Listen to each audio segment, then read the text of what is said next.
Collin County, where a judge has dismissed a lawsuit against Cowboys quarterback Dak Prescott. A woman accused him of sexual assault during an encounter 7 years ago, but Prescott's legal team claimed it was extortion and filed a countersuit. Sydney Percy just heard from Prescott's attorney and joins us live in Dallas to bring us up to speed.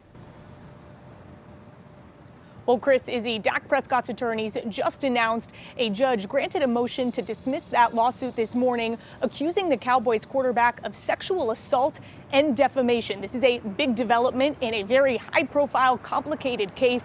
You might remember we first brought you this story back in March. That is when Dak's attorneys told us they received a letter from a woman named Victoria claiming Dak raped her in the back of a Chevy Tahoe in 2017. In that letter, she demanded $100 million in exchange for her silence and promise not to pursue criminal charges.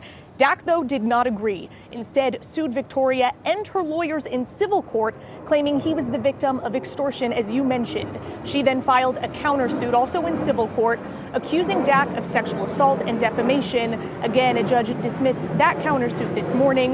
Dak's attorney, Levi McCathern, held a news conference in just the last hour. He's absolutely ecstatic. He's very happy. And yet he was not as happy as you think, because he always knew that he'd do nothing wrong. You know, everybody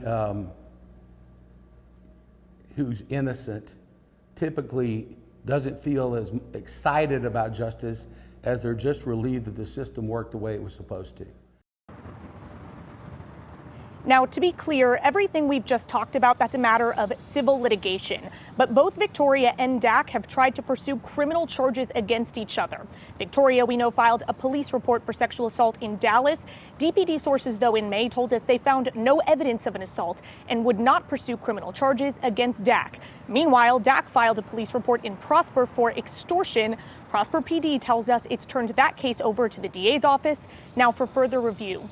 And I should also note that back in March, I interviewed Victoria exclusively. We sat down together with her attorneys, and she told me then she waited so many years to come forward with these allegations because she feared no one would believe her. I did reach out to Victoria this afternoon in response to all of this through her attorneys, though still we have not heard back. I also want to mention McCathern did make a point that even though the judge has dismissed her civil suit, McCathern says Dak's civil suit against Victoria and her lawyers for extortion will go forward. We will have much more for this developing story for you tonight at 10.